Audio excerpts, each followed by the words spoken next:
Hello and welcome to the Easy Sunday Excel Challenge by Crispo Mwangi. He's an MVP from Nigeria, I guess, somewhere in Africa. I think Nigeria.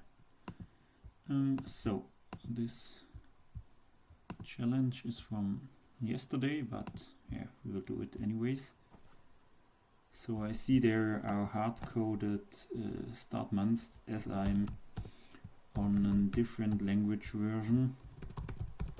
I need to convert them into my language, but you can see they're basically the same. So what do we need to do here? We need to do a start date. So every time the first day of a month, first day of this month, and then an end date by the duration. So this is quite easy because we have the function DATEVALUE. So we want to do a state value. So if we do like first and then this one, you see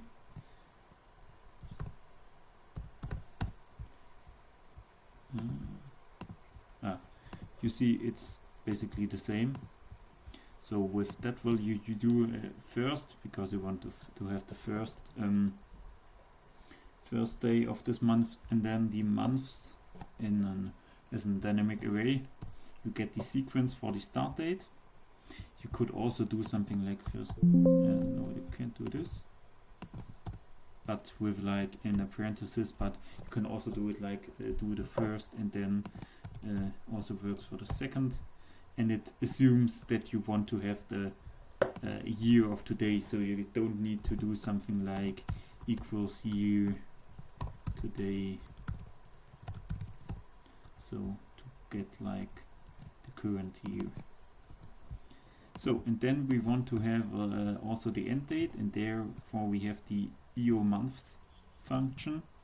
As the start date we take our sequence, our array, our start date array we generated quite recently, and then we here months, the duration in months, or the like shifting in months is given by the duration, and then you can see it's the same, and we do something like HSTACK to stack it horizontally. So first the start date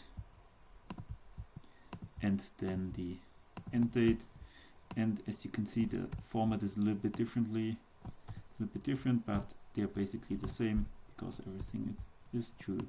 You could also do something like do the formatting here, so you see it's 100% the same. So this was a quite easy one. It's also called the Easy Excel Challenge.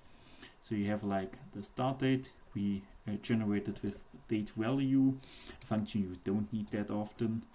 You could also do something like use the date function and then put separately like 2024 or year today. Then for months you can, there you need the date function to DATEVALUE function to make the months out of this. So you need something like month DATEVALUE and then one and this one, and then first, and you get the same values. So let's do it that way, and you would get the same values. So yeah, but this is complicated. Then use DATEVALUE, and then we stack it together, and EOMONTH gives you the last day of a month by either 0 months or 1 month or whatever. So you can do like, oh, what is the last day in next December or something like this. You could do it with EOMONTH. Thank you for your attention. This was a short one. See you next time.